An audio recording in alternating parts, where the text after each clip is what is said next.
doubt that. Do you accept the general principle of common descent that all life is biologically related back to the beginning of life? I do. Do you accept that human beings are related by common descent to pre-hominid ancestors? Yes, I do.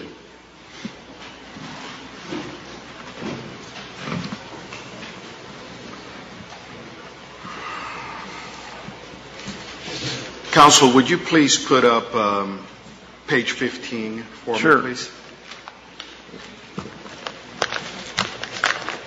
And by the way, sir, while he's doing that, did you take the opportunity to read the majority report in toto? No, I've only read the summary of proposed revisions. And who sent you those? Mr. Calvert. Did Mr. Calvert, in order to give you a fair and complete evaluation opportunity of cancer standards for children, send you the majority report as well?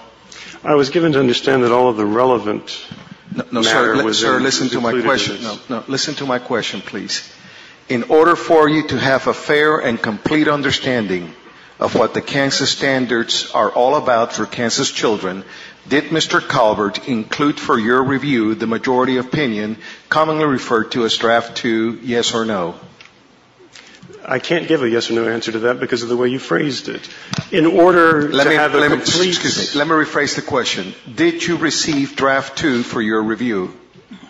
If it's distinct from this, which is entitled Summary of Proposed Revisions, then the answer is no. Do you see on page 15 where it says grades 8 to 12 indicators? On the left? Yes.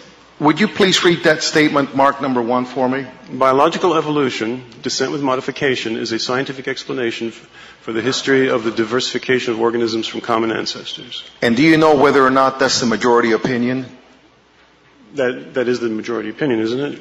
All right. And then take a look on the right at number 1A. And would you read that for the record? Biological evolution postulates an unpredictable and unguided natural process that has no discernible direction or goal. It also assumes that life arose from an unguided natural process. Now, I want to ask you something.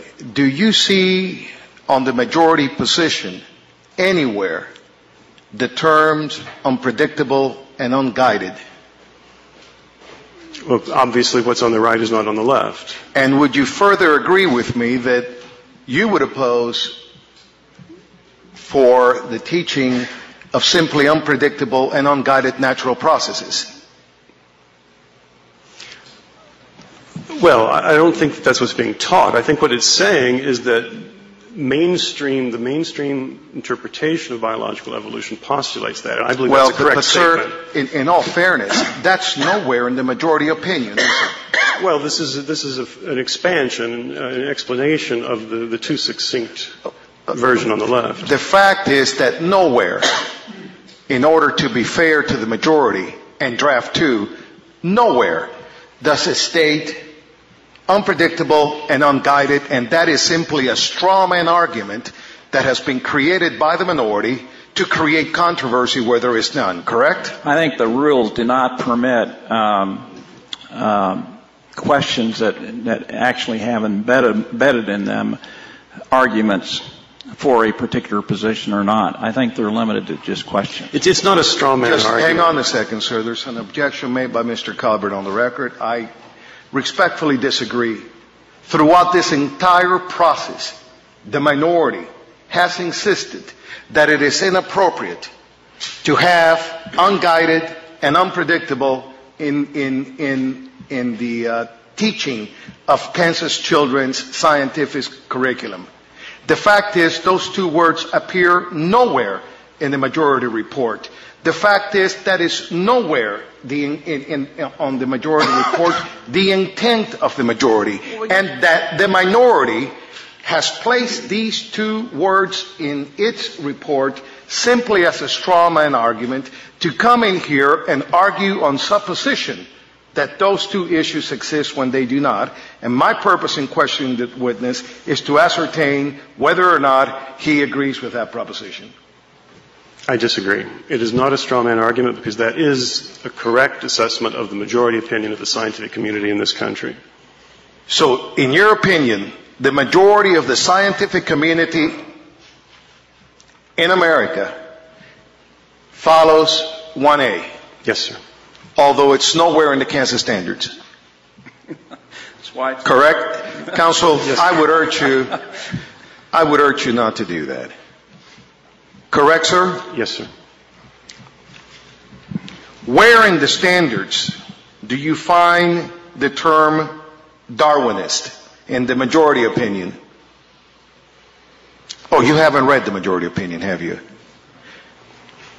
Would it surprise you to learn that the term Darwinist is not in the majority opinion? Would it surprise me? No, it wouldn't surprise me.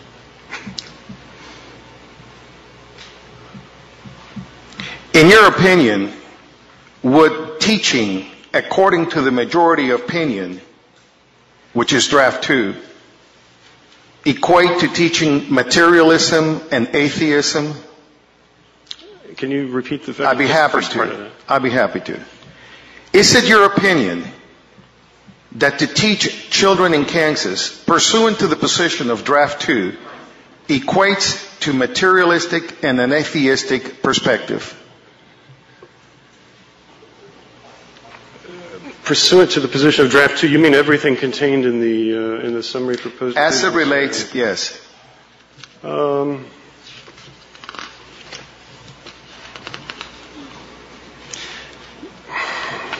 That's hard to say. That's speculating about how it's going to be interpreted by the children. I think that it's fair to say that that is the framework within which the doctrine is being taught to the children. And therefore, I would like to see it made possible for teachers who question that metaphysical framework to be allowed to present, challenges to the mainstream view. But what the children, get out of it, I can't speculate about that.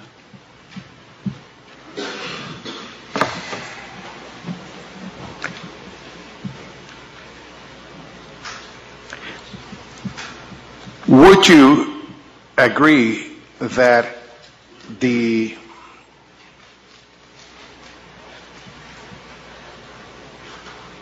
document marked as draft 2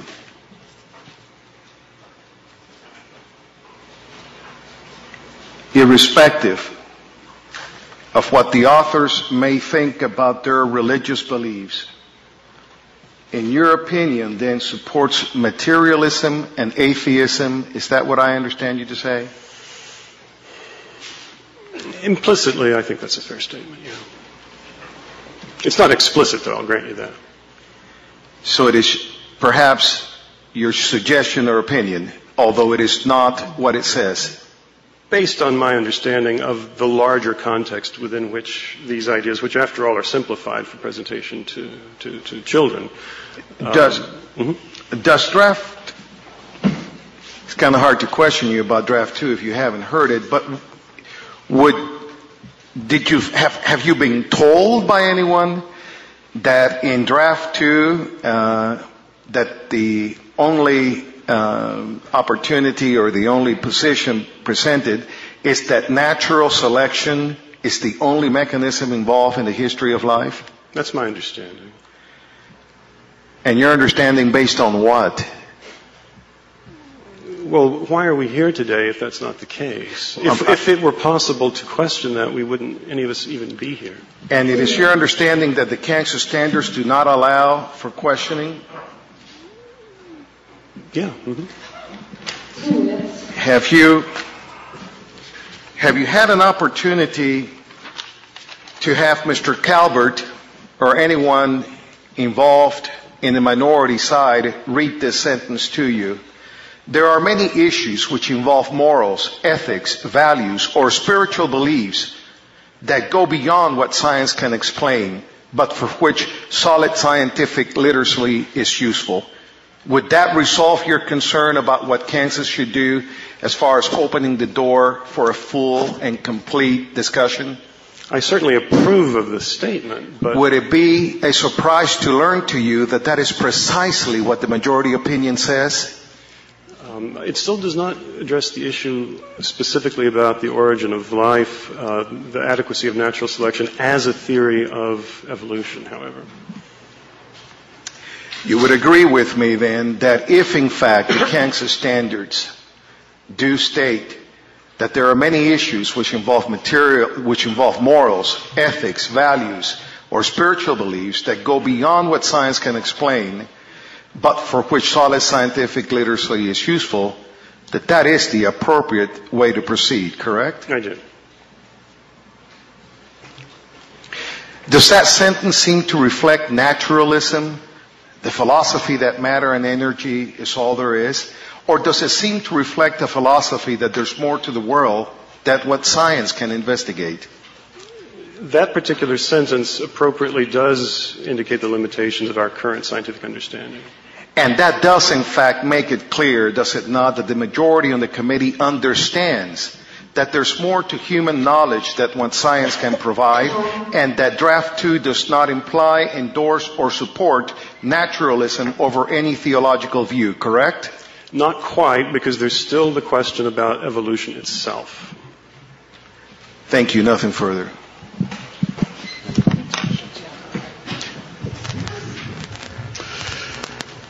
Sir, how would you, do you teach class now in high school or college? I'm a teaching assistant in a graduate program. Okay. How is the best way to prepare students to distinguish data and testable theories of science? Well, I don't teach science, I teach philosophy, so it would be, I'm not a scientist, I'm in a philosophy of science program. So I would simply talk in general terms about knowledge and about scientific knowledge in particular, and about the difference between what's observable and what's an inference.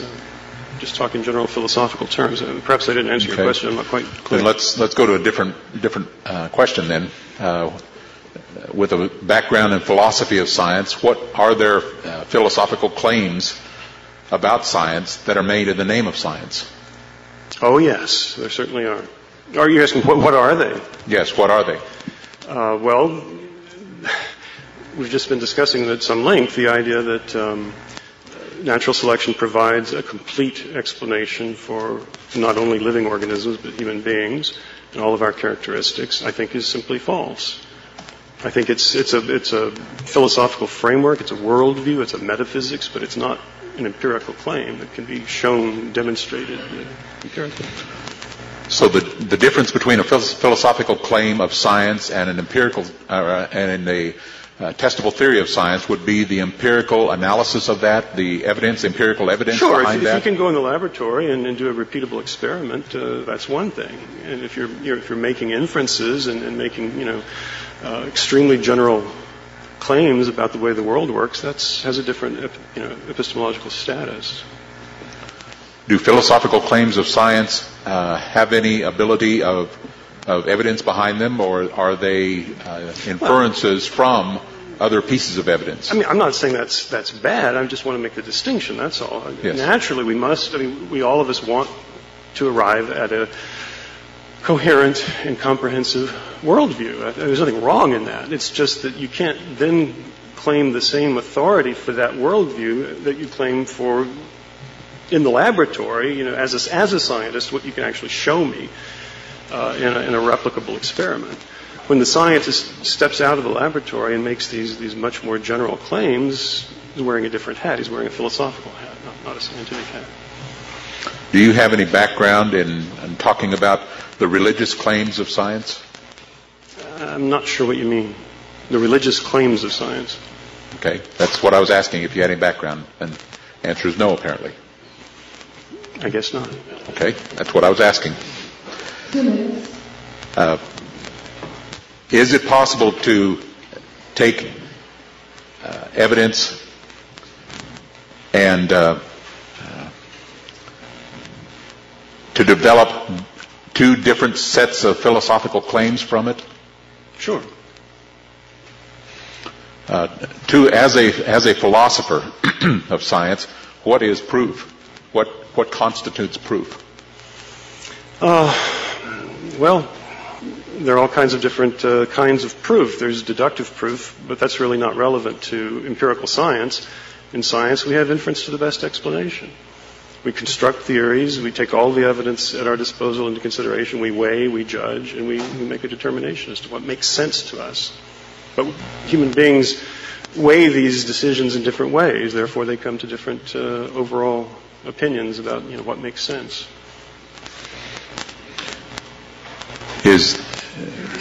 Do scientists in general, bench scientists, as well as scientists that are interested in the philosophy of scientists, are they interested in what is truth?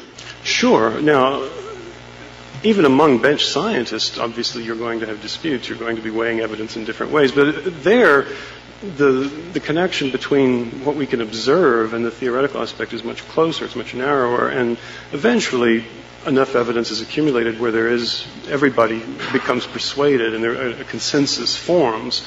But these much more general questions about purpose and value, I don't think we can arrive at consensus in the same way on those things. Not yet, anyway. But at the same time, even though there is more argument among the philosophers of science as opposed to the bench scientists, that's still a correct statement to say that they're interested in what is the truth? Oh, absolutely. Sure, I'm interested in the truth. And I think most scientists and most philosophers are. Yeah. Thank you very much. We're going to take a break. Mr. Chairman, I'd like to ask Mr. Barham to look at the second page of his document that he was referring to, that he had read, and read the title to that. The second page. I'm sorry, can you show me? Well, I just want to make the point that you were referring to the fact that you'd read the summary of the proposals, and I believe the document you have contains not only the summary, but also... I'm sorry, yeah, I read the whole proposed revision. Okay. Yeah, that's my mistake. They're ahead of time. We're going to take a break. It is 9:45. We're going to reconvene promptly at 10 o'clock.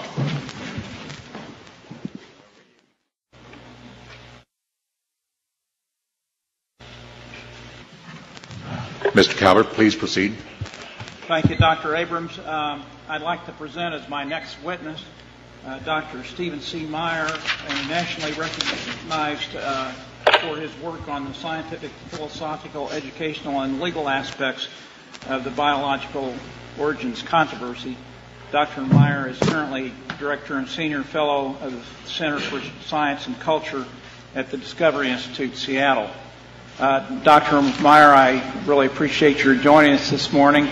And we have in the room here the Science Committee of the Kansas State Board of Education, consisting of Dr. Abrams, Ms. Morris, Mrs. Martin, and then counsel for the majority, Mr. Pedro Yganaguirre, and then we have lots of media and the public and so forth. So I appreciate your joining this morning. To get our conversation started, I wonder if you could amplify a bit on your background. Sure. Can you all hear me? I'm sensitive to the fact this is awkward doing this by phone. I believe so. Okay. People are nodding their heads. I will continue then. My educational background begins with a Bachelor's of Science in Physics and Geology. I practiced as a professional geophysicist with the Atlantic Richfield Company for 4 years. After that, I went and I received a Rotary Fellowship to study the history and philosophy of science at Cambridge University, where I ended up doing both a master's and a doctorate. My doctoral dissertation was on the origin of life issue, in particular the methodology of the historical sciences and the history of origin of life biology, sometimes called origin of life research. Since completing my doctorate, I taught for 12 years at Whitworth College in the philosophy department, focusing on the philosophy of science, and I have published in both the scientific and the philosophical aspects of the issue of the origin of life. On the scientific area, I've focused on the question of the origin of the first life and the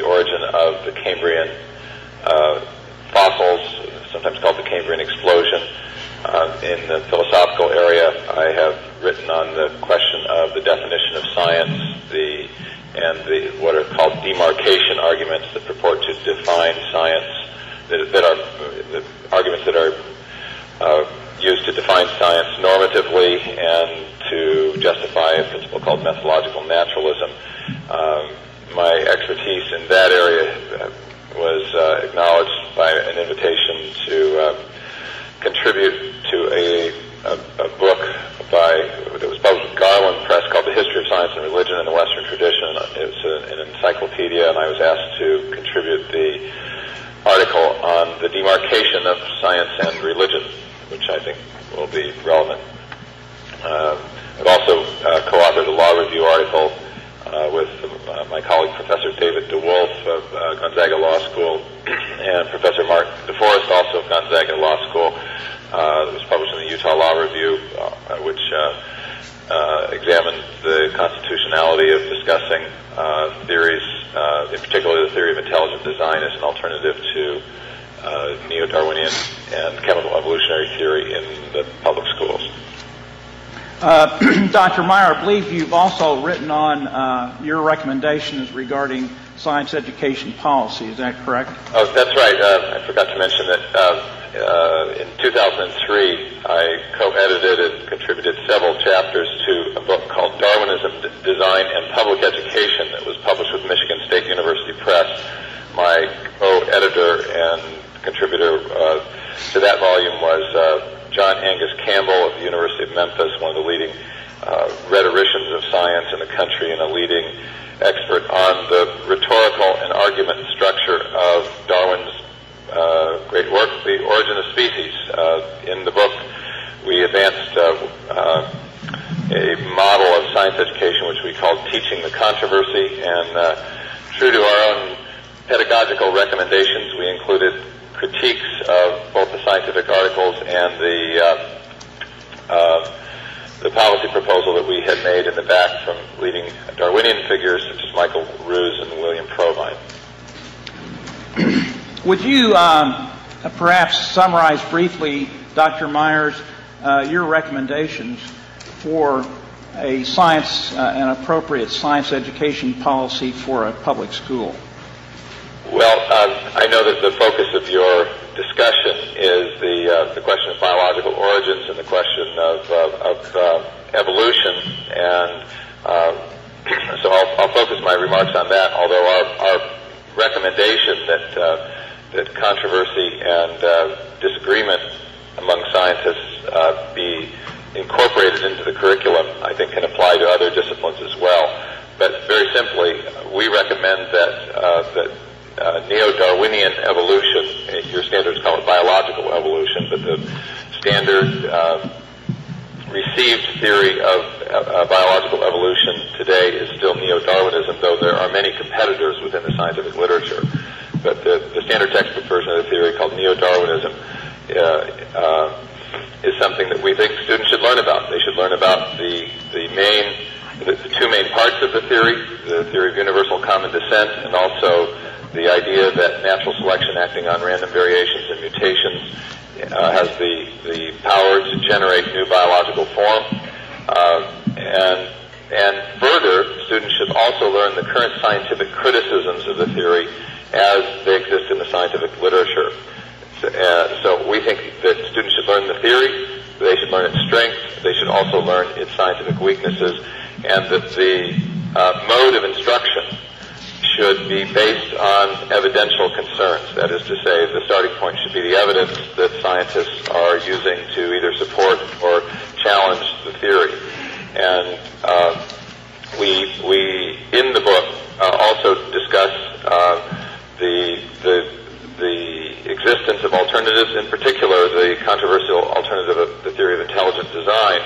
And my recommendation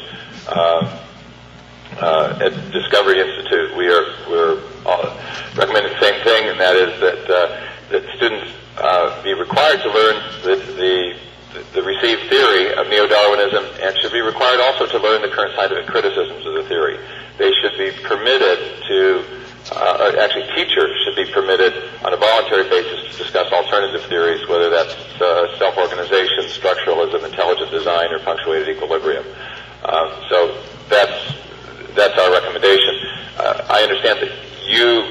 minority report, there are criticisms of the standard textbook theory of biological evolution introduced, and that's entirely in line with the recommendation that we would make. I think it's important, however, to make sure that as you proceed in developing a science education policy, that you make sure that the policy is based very much on the scientific evidence on both sides of the question. I understand from media reports and also some reports from colleagues who have been in your hearings that there has been some discussion among some of your witnesses about their religious beliefs. I understand that some of that has been coaxed out of them. I think as you evaluate the value of the testimony you get, and I'm now speaking mainly to your board members, it will be important to realize that not all of the testimony that you have received these last 2 days and will receive today is of the same value. I think that your hearings look to me to have been properly framed around the question of whether or not there is significant scientific criticism of neo-Darwinism in the scientific literature. I think that's the correct question to be asking. It's unfortunate that the Darwinian biologists didn't appear to defend their side of the argument, but in a sense that's not really that important, because you're on a fact-finding mission to find out whether or not there is a significant criticism in the literature and in the wider scientific community. And I think some of the distinguished biologists you've had this week have no doubt made a good case for the idea that there is. I certainly think there is a tremendous amount of criticism of the theory that students should be permitted to know about. By the same token, I think it's important, as people have had their religious views coaxed out of them, to realize that that is properly irrelevant. And one of the reasons it's irrelevant is that everyone who thinks about this issue has to think about the issue in a larger philosophical and worldview context. And people on both sides of the question have ideas about how their scientific theory might fit in with a larger religious worldview or philosophical perspective. From our standpoint, my standpoint as a scholar who's worked on not only the philosophical and scientific aspects of this, but also the question of what is an appropriate public policy, I would strongly recommend that you base your policy on the scientific evidence and the things that you have found in your hearings this week that establish that there is a scientific basis for criticism of the theory, and therefore something that students should know about that they are probably not being told about in existing textbooks, and that you properly disregard testimony about the various religious views or non-religious views of your witnesses and participants. Dr. Meyer, I would like to go to, in particular, the provisions. By the way, I take it you have reviewed the minority report? I have reviewed the minority report and the majority report as it applies to the topic at hand, your standards for evolution, yes. Great. And in particular, have you reviewed the provisions that appear on page 9 relating to historical... If I haven't, I will turn to it now, if that will be helpful. Well, what I would like to do is direct your attention to discuss the proposed changes in the minority report that relate to the issue of student understanding of a distinction between historical sciences and a more experimental-based science. And when I'm talking about the historical sciences, I'm talking about the sciences that deal with remote historical events where it's difficult by experiment and direct observation to confirm or validate, a particular hypothesis. And the provisions in particular appear on page 9 in the 12th grade, grade 8 through 12, standard 4, benchmark 2. That's an earth science benchmark, and in particular indicator 2 and the additional specificity. And then also on page 10, there is a paragraph that provides a teacher's note that explains the issues to help the teacher understand the implementation of the indicator. Then on page 13, under the standard 1, 12th grade benchmark 1, this deals with the issue of science as inquiry, and it deals with the way in which essentially students are to understand how scientific hypotheses are tested. And the minority has added an additional indicator, which again focuses on methodology for testing these kinds of historical hypotheses. And in particular, I'm referring you to indicator 6. I see them both, yes. Yes. And what I would like you to do, and I believe that one of the reasons we're calling you as a witness is because of your work in the historical sciences. And so I would like you to do a couple of things. At some point, comment on the propriety of the proposed changes, but also comment on why you believe these changes are scientifically appropriate for the education of students within the science framework.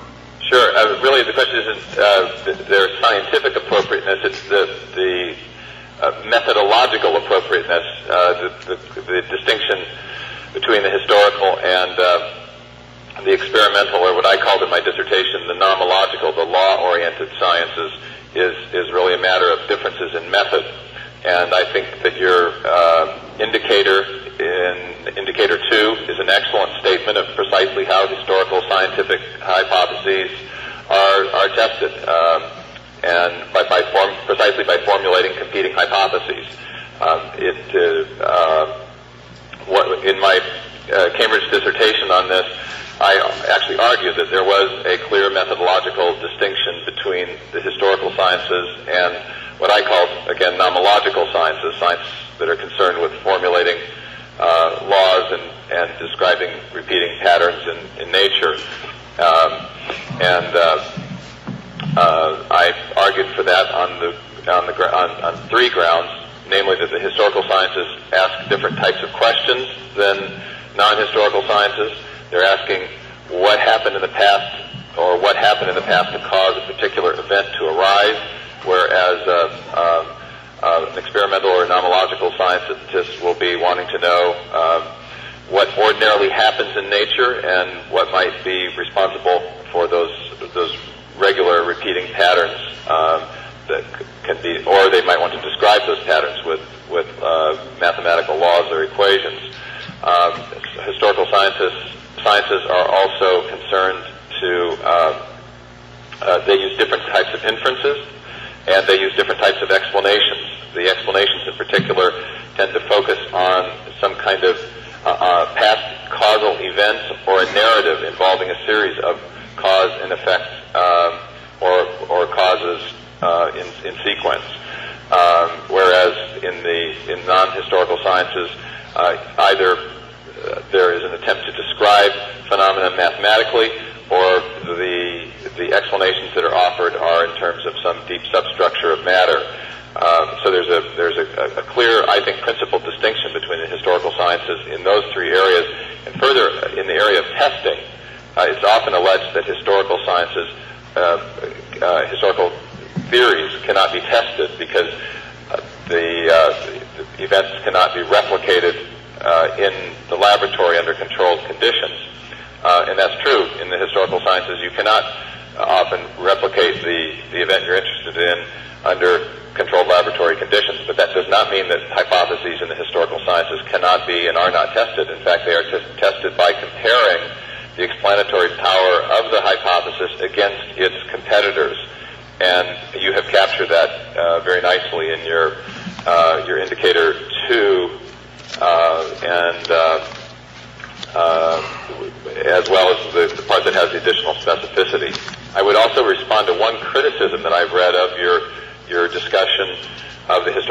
sciences from Professor Ken Miller of Brown, a biologist.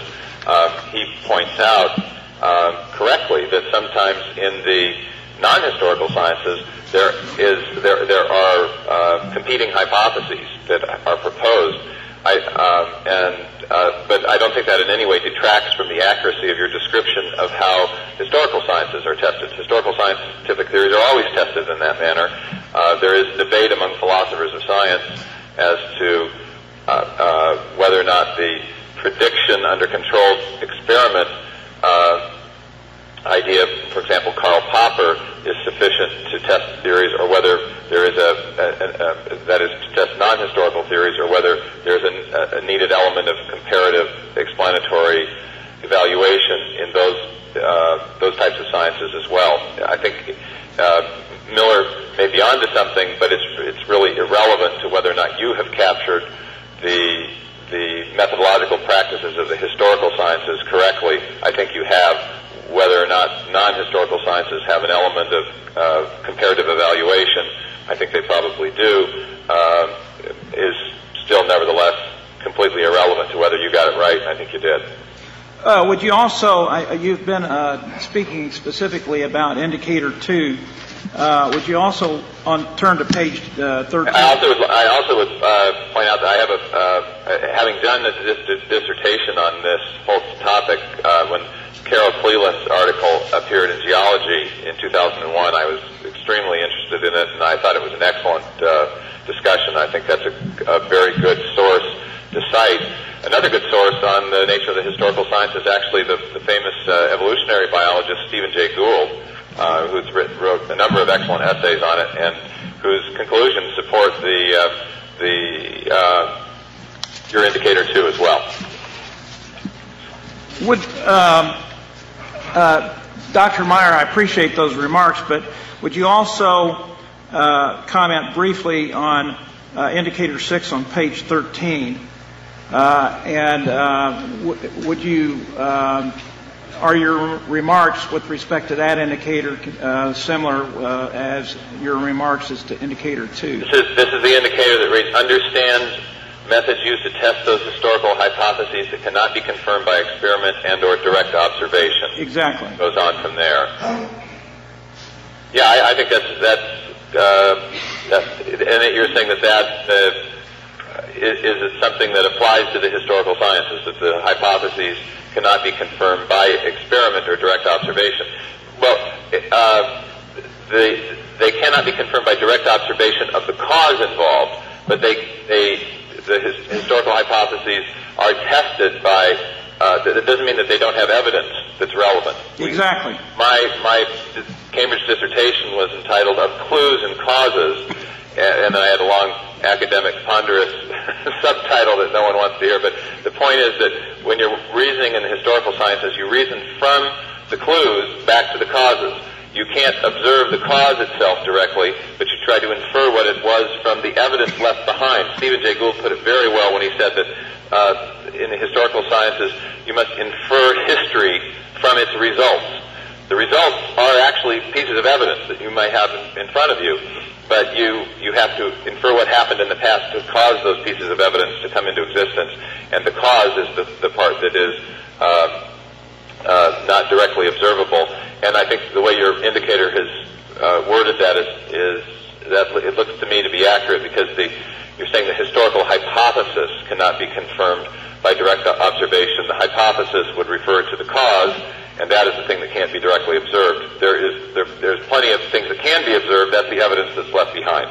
Yes, and would you also comment on this additional specificity under A, B, and C, and D on the right-hand side of the page under indicator 6? That begins. I'm just briefly rereading it here. Yeah, actually, I think that's excellent.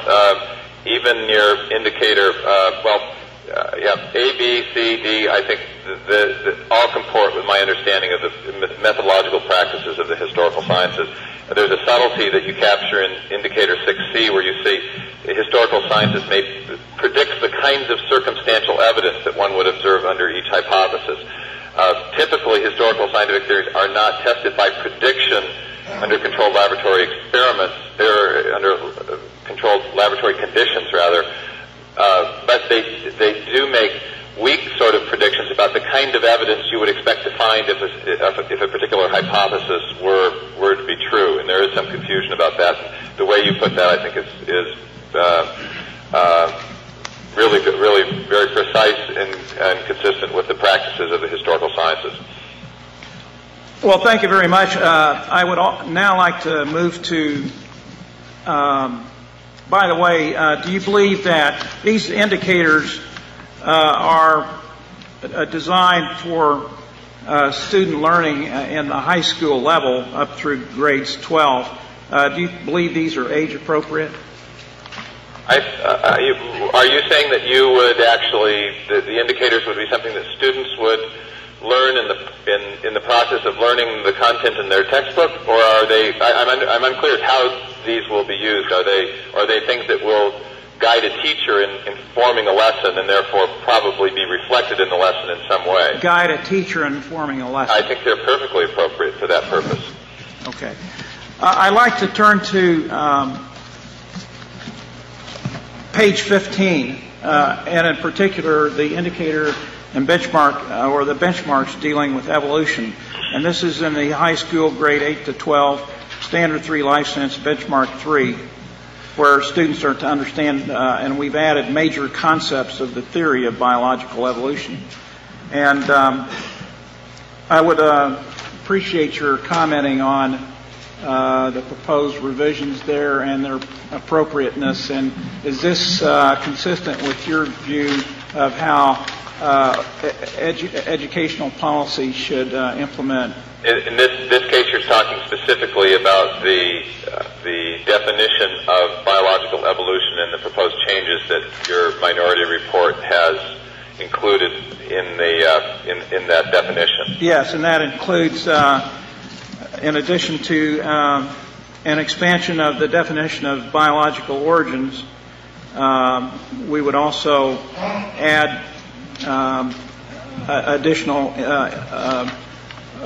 requirements that students understand those aspects of biological origins that are particularly scientifically controversial. Yes.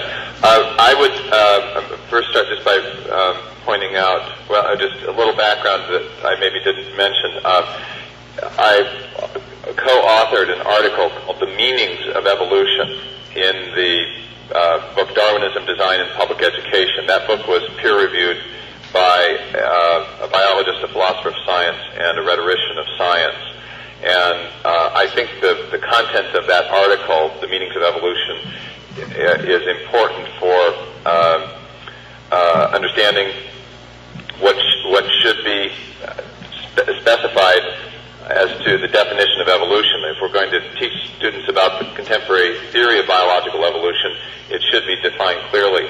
I would be extremely critical of the definition in your majority report. I think it's a very inadequate definition. The one that reads biological evolution, descent with modification is an explanation for the history of the diversification of organisms from common ancestors.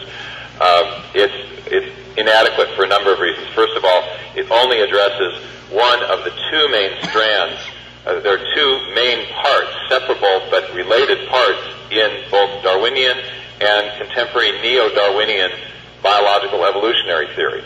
And one part is the idea not just of descent with modification, but actually of universal descent with modification. And the definition does not capture that, because descent with modification could occur within very limited groups within the biological classification scheme. And so there's an ambivalence, rather an equivocation in that definition from the get-go. But secondly, the contemporary theory of biological evolution also has a mechanism involved. It's perhaps the most important part, and that mechanism is natural selection acting on random mutations and variations. And there is no discussion of that in the definition in the column on the left, which comes from your majority report. So there's a huge missing element, a separate meaning element, a separate aspect of the theory of biological evolution that is not addressed. I can't imagine anyone on either side of this controversy accepting that definition as adequate. The neo-Darwinians and contemporary biological professors in evolutionary biology, I think, would find that extremely inadequate definition.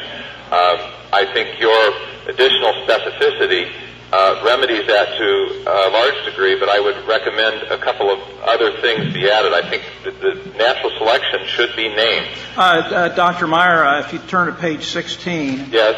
and look at the indicator 2, one of the problems with this is that a lot of the definition is incorporated in 5 or 6 different paragraphs. Yeah, I see that. I would just add one recommendation then to your column of additional specificity. I think you should say that biological, when you talk about the idea that biological evolution postulates an unpredicted and unguided natural process that has no discernible direction or goal, that is a correct understanding of the neo-Darwinian mechanism. And the neo-Darwinists, leading pioneers in the field like George Gaylord Simpson, have made that very clear from the beginning, that it was a purely unguided process. But I think you should name it right up front there. So that would be my recommendation. The name of that unguided process is natural selection acting on random mutation. And of course, there are other mechanisms that neo-Darwinists and evolutionary biologists would want to mention in addition to that, but they are also unguided. But the main one is natural selection acting on random variations and mutations. And I just think in your indicator 1A there, your additional specificity, that when you say biological evolution postulates an unpredictable and unguided natural process, I would put in an M dash and say, namely, natural selection acting on random variation, and then continue, that has no discernible direction or goal. I think the glaring absence in your majority report's definition could be more fully remedied, but I think that the way in which you have unpacked the definition with the additional specificity, I think is on the whole excellent and altogether needed. I just think there's a little bit more you could add. Okay. We have about 7 more minutes. And so what I would like you to do is very briefly conclude your comments on the additions to this evolution benchmark, and then I would like to move to the definition of science.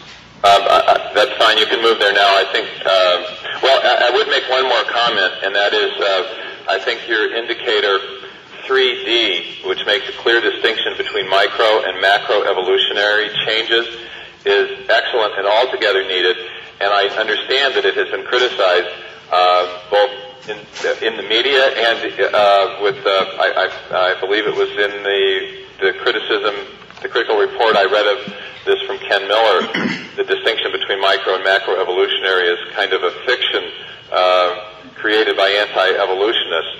I published a peer-reviewed paper last fall with the Proceedings of the Biological Society of Washington, published out of the Smithsonian Institution, and in the opening section of that article, I cited a number of papers in the evolutionary biology literature that make precisely the distinction that you're making. This is not some kind of creationist fiction or construction, nor something that only critics of Darwinian evolution discuss. This is a well-established distinction within the literature of evolutionary biology, and the problem is well noted that the pace and effect of microevolutionary processes does not seem to be sufficient to explain the macroevolutionary changes and innovations that appear in the history of life. So processes of speciation are not sufficient to generate the new organs, body plans, and that correspond to the philo level changes and other level changes that appear in the history of life. So I would commend you for that particular additional piece of specificity, and I would also add my voice of support in response to your critics on that. I don't think it stands up to the literature.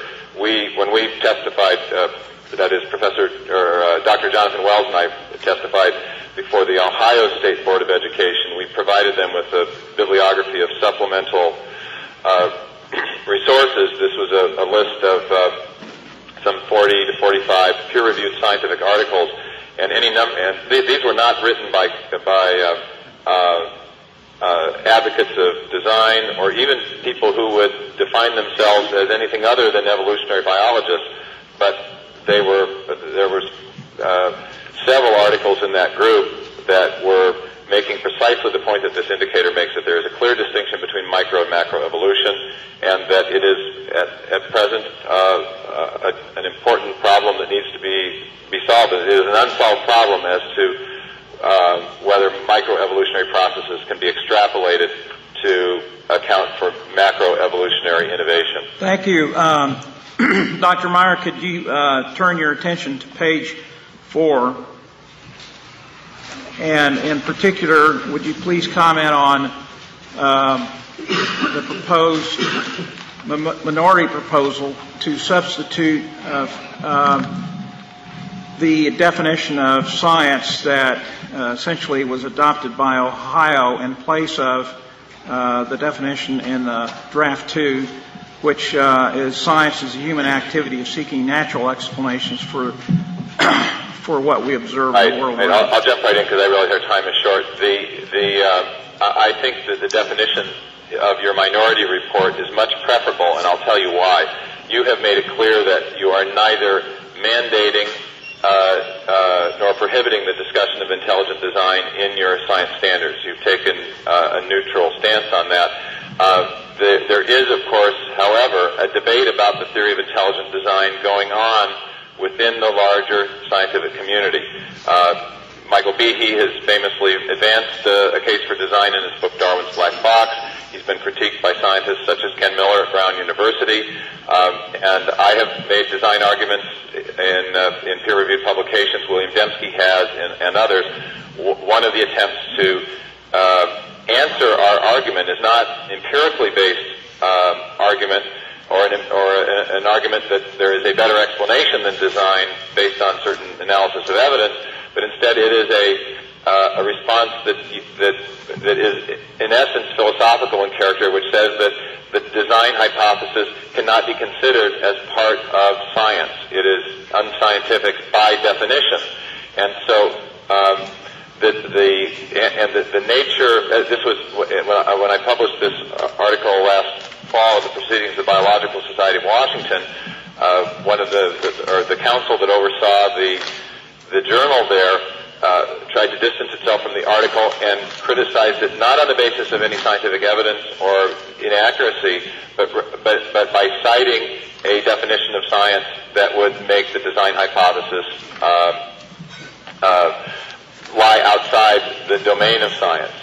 And so what you have here in the definition of science that was in your majority report is actually something that is not innocuous, it's not neutral, it's actually taking sides in a debate that you have properly remained neutral about. And so it is actually part of the debate about design to say that design can't be considered within science. And I think you should you are much better served to go with the definition in your minority report, which remains neutral about the argument between those who favor the design hypothesis and those who oppose it. Secondly, the definition that claims that all explanations of natural phenomena must be tendered by reference to natural causes, or must be explained by reference to natural causes, is not consistent with the history of science. For example, by that definition, Sir Isaac Newton could not be considered a scientist, for in the General Scholium, the introduction to the Principia, arguably one of the greatest works of physics ever written, Newton makes a very elegant design argument from the fine-tuning of the planetary system. He does the same thing in the optics. Moreover, when Darwin develops his case for his theory in The Origin of Species, he argues specifically against various ideas of design, and he does so in a manner that concedes that these are scientific. That is, he's trying to show that they're inconsistent with the scientific evidence. You can't critique a theory by scientific evidence if the theory isn't at least presumptively scientific. So by the definition that you're adopting in Kansas, students would not be able to read Darwin's criticisms of eating design hypotheses in The Origin of Species, and for that, then, therefore, they would not be able to read the book in the classroom. So it's not consistent with the history of science. And then, thirdly, this attempt, the idea that to be scientific, you must limit yourself to naturalistic explanations. The so-called principle of methodological naturalism cannot be justified by any non-circular criteria of scientific method, the so-called demarcation criteria, and that were first proposed, for example, in the Arkansas trial in 1981 by Michael Ruse. Professor Ruse has famously distanced himself from those criteria, and the philosophical literature, I think, that is to say, the literature in the philosophy of science, which is the discipline that has the sort of appropriate jurisdiction over this question. Philosophers of science study the methods of science in the same way that scientists study nature. And when Michael Ruse proposed demarcation criteria in the court trials in the 80s, he was criticized very severely by other philosophers of science, showing that the demarcation criteria could not do the work that he was trying to get them to do, namely these demarcation criteria such as to be scientific, a theory must involve prediction, or it must explain by reference to natural law, or it must exclude non-observable elements.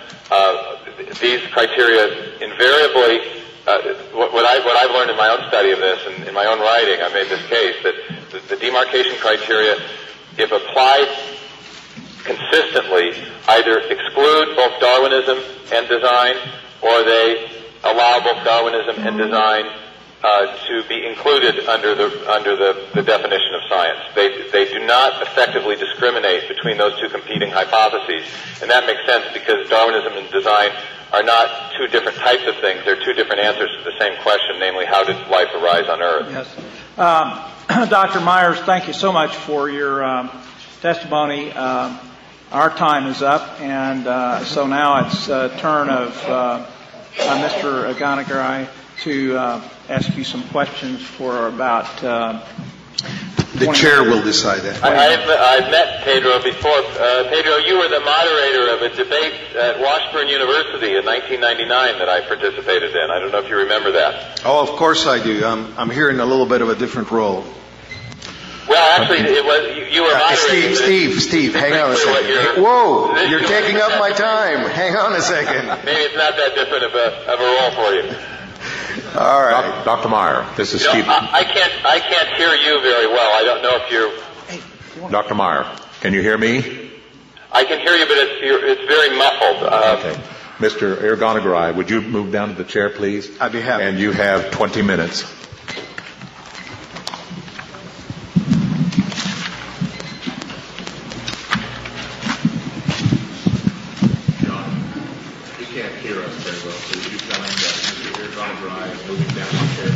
Dr. Myers, Mr. Aganagai is moving down to my chair, so he'll be. So you guys can talk a little bit better and hear each other.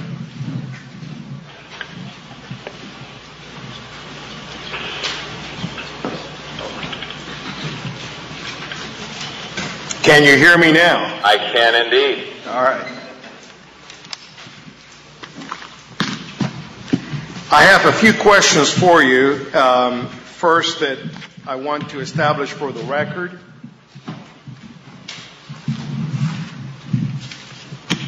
In your opinion, your personal opinion, what is the age of the Earth? Do you want my personal? Why are you asking me about my personal opinion? No, you're here to answer my questions. First of all, what is your personal opinion as to what the age of the Earth is? I understood I was being called as an expert witness. What is your personal opinion as to what the age of the Earth is? I'm unclear, though. I understood The question is simple. What is, in your opinion, the age of the Earth? Well, I'm just wanting to clarify the ground rules here. I thought I was being called as an expert witness.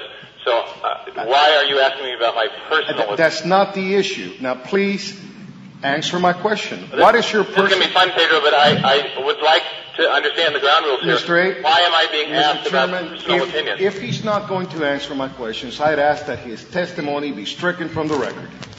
I'm happy to answer your question. I'd like to know why you're asking about personal The why is not for you to determine. The question... Mr. Chairman, I understand Mr. Meyer's request to reflect some confusion about the ground rules, and it is quite appropriate for him to ask that the chair of the committee, namely yourself, speak to him concerning the appropriate ground rules. Thank you. Dr. Meyer, can you hear me now? Yes, thank you. My name is Steve Abrams, chairman of the Science Subcommittee, and even though these hearings have been called about the Kansas Science Curriculum Standards, and particularly how they relate to the minority report, and particularly to the question of the philosophical claims and the religious claims of science and how to teach science in Kansas, we are allowing the counsel for the majority and the counsel of the minority great latitude in trying to establish their